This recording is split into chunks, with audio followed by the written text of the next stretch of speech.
तो अब नेक्स्ट आगे करते हैं अपन चैप्टर को, फोर्स एंड मोशन को आगे बढ़ाते हैं।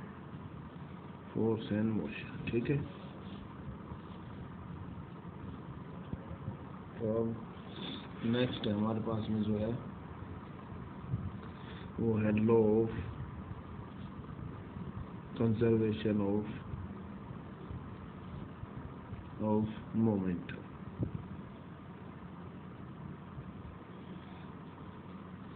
अब देखो, सबसे पहले तो डिस्कस करते हैं मोमेंटम को। तो मोमेंटम को पीछे दिखाते हैं और ये होता है मास इनटू वेलोसिटी, ठीक है। और इसकी जो यूनिट है वो है kgms-1।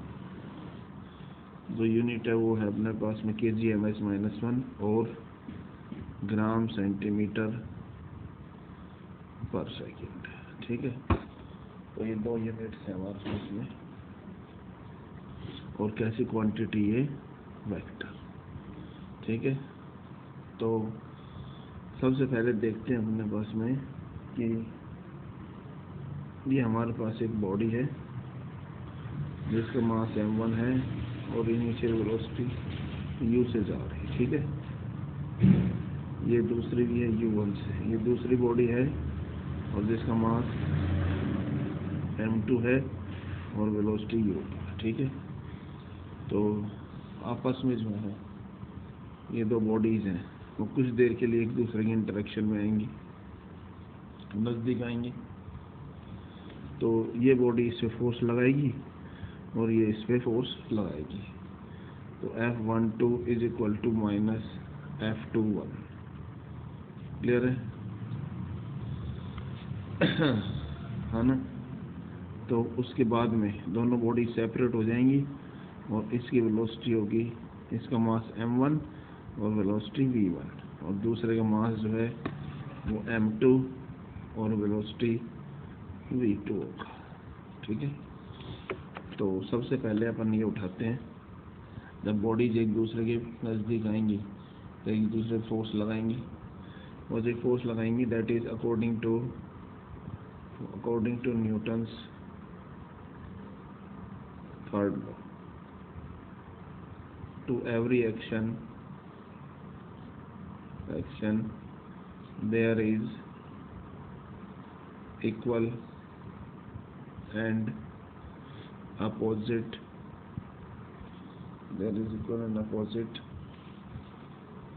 reaction, ठीक है। हर एक्शन पे इक्वल एंड अपोजिट रिएक्शन होगा न्यूटन्स थर्ड लॉ से, है ना। तो F12 is equal to minus F21, ठीक है।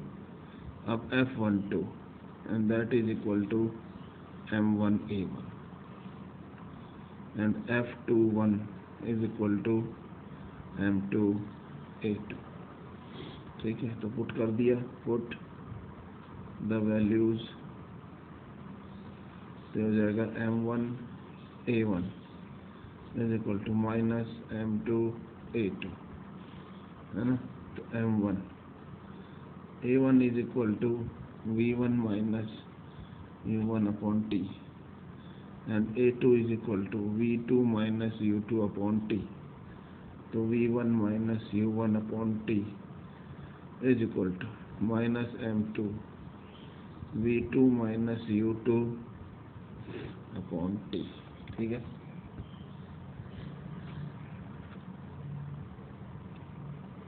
अब T से T कट गया, M1 V1 minus U1 minus M2 V2 minus U2, ठीक है। ओपन कर लिया, M1 V1 minus M1 U1 minus M2 V2 plus M2 U2, है ना। अब V1 वाले टर्म से एक तरफ, तो M1 V1 plus M2 V2 is equal to M1 U1 plus M2 U2, clear है। तो ये इक्वेशंस बन गई। Means total momentum after collision is equal to total momentum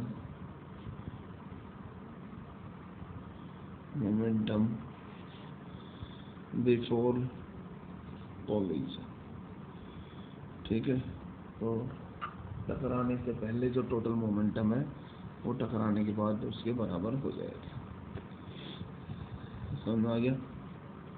तो इस केस में total momentum before collision means P1 total, and that is equal to m1u1 plus m2u2। Clear है?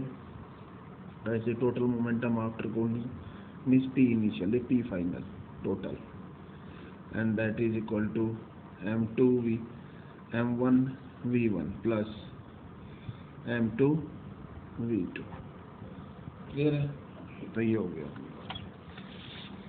अब आगे देखते हैं, इसी के कुछ केस देखते हैं।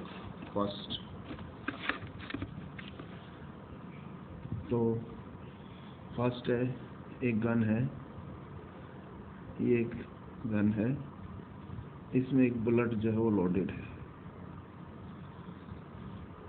गन है, और ये जो बुलेट है, ठीक है, लोडेड है, ये रेस्ट पे है। तो उसके बाद में ये बुलेट जो है ये फायर हुई, तो बुलेट तो आगे गई वेलोसिटी v1 से, और गन पीछे आएगी वेलोसिटी v2 से। ठीक है, तो मोमेंटम यूज करके according to law of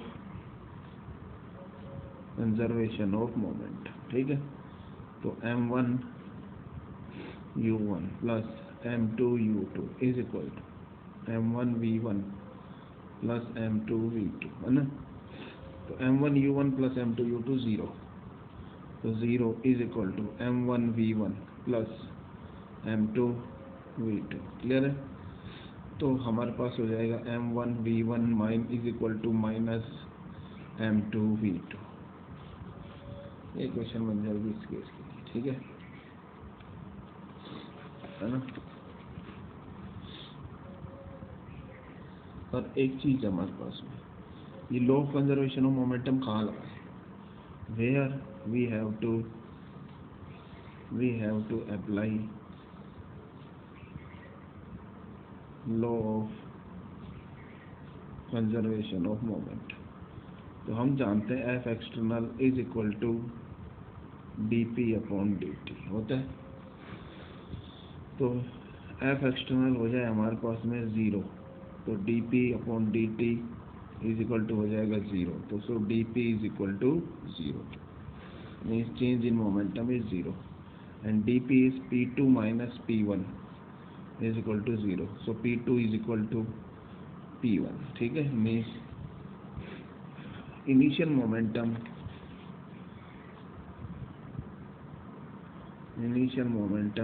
that is equal to final moment.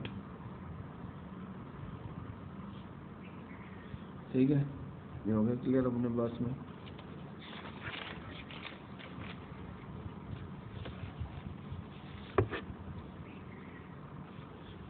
तो जब एक्सटर्नल मोमेंटम 0, एक्सटर्नल फोर्स 0 हो जाए, when external force is 0, when F external means external force is 0,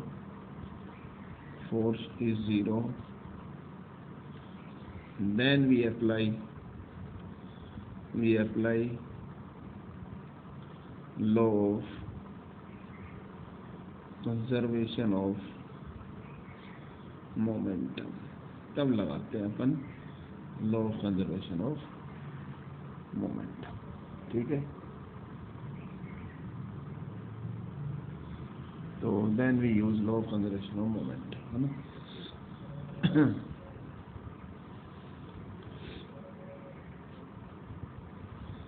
अब नेक्स्ट एक क्वेश्चन और देखते हैं अपने पास में। तो क्लियर हो गया अपने पास में। तो नेक्स्ट क्वेश्चन देखो। नेक्स्ट क्वेश्चन है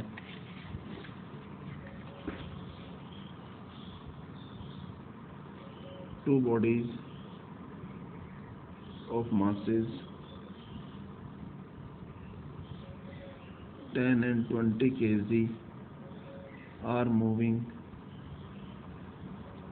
with velocity 20 meters per second and 30 and 15 meters per second in positive x-axis along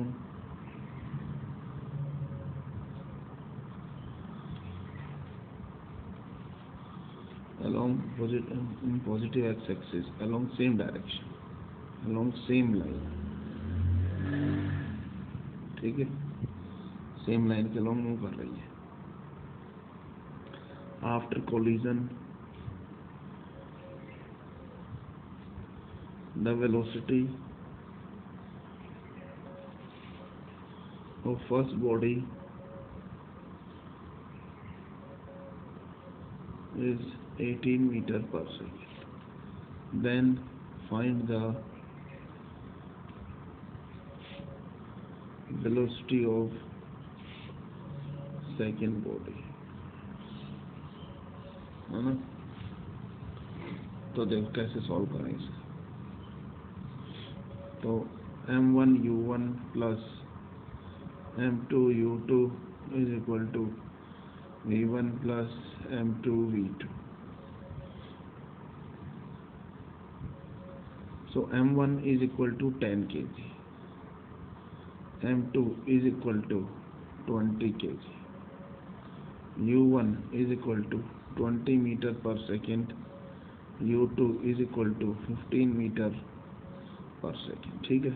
So v1 18 meter per second and v2 is equal to 10 into 20 plus 20 into 15 is equal to m1 10 multiplied by 18 plus 20 multiplied by v2. Clear है? So 200 plus 300 is equal to 180 plus 20 v2. हो गया. तो 500 is equal to 180 plus 20 v2, है ना? So 500 minus 180 is equal to 20 v2. So 320 is equal to 20 v2. So v2 is equal to 320 upon 20 and that is equal to 60 meter per second. अब clear हो गया होगा अपने पास में. ठीक है. अब मान लो नेक्स्ट एग्जांपल लेते हैं. दो बॉडी जो है ना अपोजिट डायरेक्शन से आ रही है, मतलब एक बॉडी इधर है और एक बॉडी इधर है. ठीक है. अपोजिट डायरेक्शन से आ रहे हैं. टकराने के बाद में दोनों बॉडी अटैच होकर एक वेलोसिटी v के साथ चलने लगते हैं. ठीक है. तो इस केस के लिए अपन यूज करेंगे m1 u1 plus m2 u2 is equal to m1 v1 v2. ठीक है. अब अपोजिट डायरेक्शन से आ रही है तो m1 u1 minus m2 u2 is equal to, अब v1 is equal to v2 is equal to v के बराबर होगा. ठीक है. तो ये हो जाएगा m1 v plus m2 v होगा. सो m1 u1 minus m2 u2 is equal to m1 plus m2 multiplied by v. So v is equal to m1 u1 minus m2 u2 upon में m1 plus m2. ये हो गया. ठीक है. अब एक question लेके देख लेते हैं इससे बेस्ड अपने पास में. तो जैसे अपने पास में है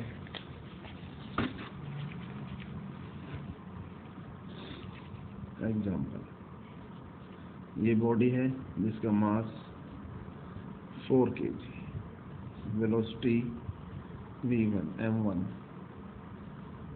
3 मीटर पर सेकेंड। ये दूसरी बॉडी है जिसका मास 8 kg, वेलोसिटी 9 मीटर पर सेकेंड। ठीक है, अपोजिट डायरेक्शन से चल रहे हैं।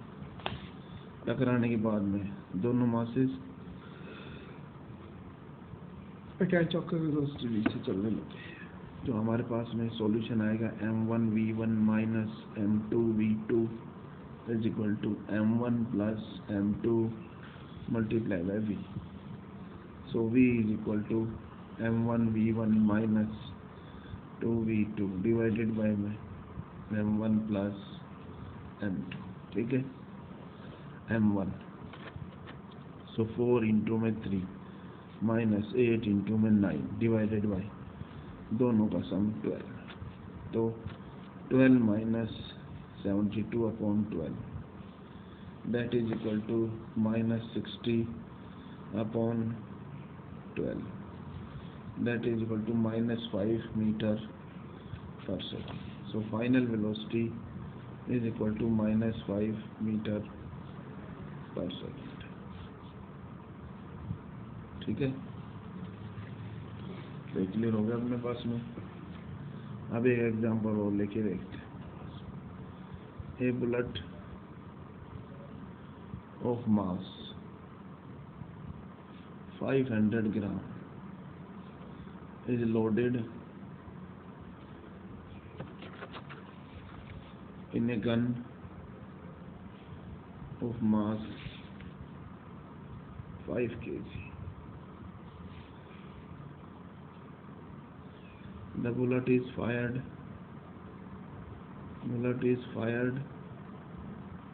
with a speed of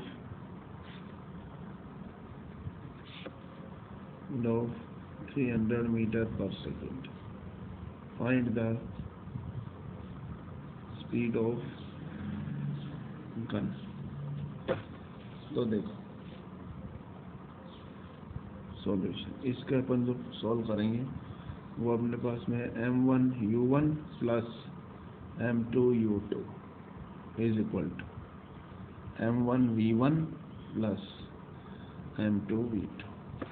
initially तो रेस्ट पे है, सो दिस पार्ट इज 0। तो m1v1 plus m2v2 is equal to 0। Clear है। अब m1 500 मल्टीप्लाई बाय में 300 डिवाइडेड बाय 1000। क्यों? क्योंकि ये ग्राम्स में दिया हुआ है m1। So m1 is equal to 500 grams. ठीक है, and u1 v1 is equal to 300 metre पर सेकेंड और m2 is equal to 5 kg and v2 is equal to निकाल रहे हैं।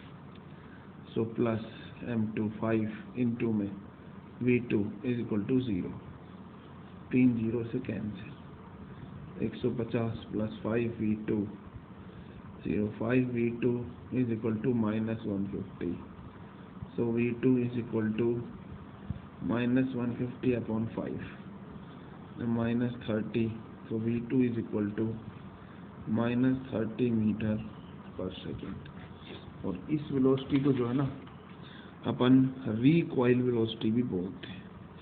रिकॉइल वेलोसिटी मतलब velocity with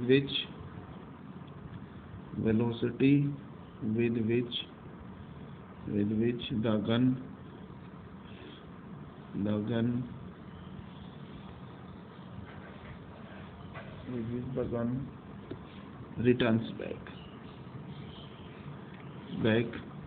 returns back after firing the bullet। Clear है। तो अब अपन ने देखा कि इस तरह से जो है ना अपन क्वेश्चन सॉल्व करते हैं। ठीक है, तो law of conservation of momentum तो एक ही हमारे पास में, और वो तो ये फॉर्मूला है जो किया था अपन ने m1v1 plus m2v2 is equal to m1u1 plus m2u2। बस इसके अलग अलग फॉर्म्स आते जाएंगे। ये जो मतलब अपोजिट डायरेक्शन से आ रहे हैं तो बीच में माइनस लग जाएगा। ठीक है, इस तरह से जो अपन जितनी भी चीज़ें हैं इसको अपन इसमें सॉल्व कर लेना कॉपी में, कल अपन आगे बढ़ेंगे। ठीक है।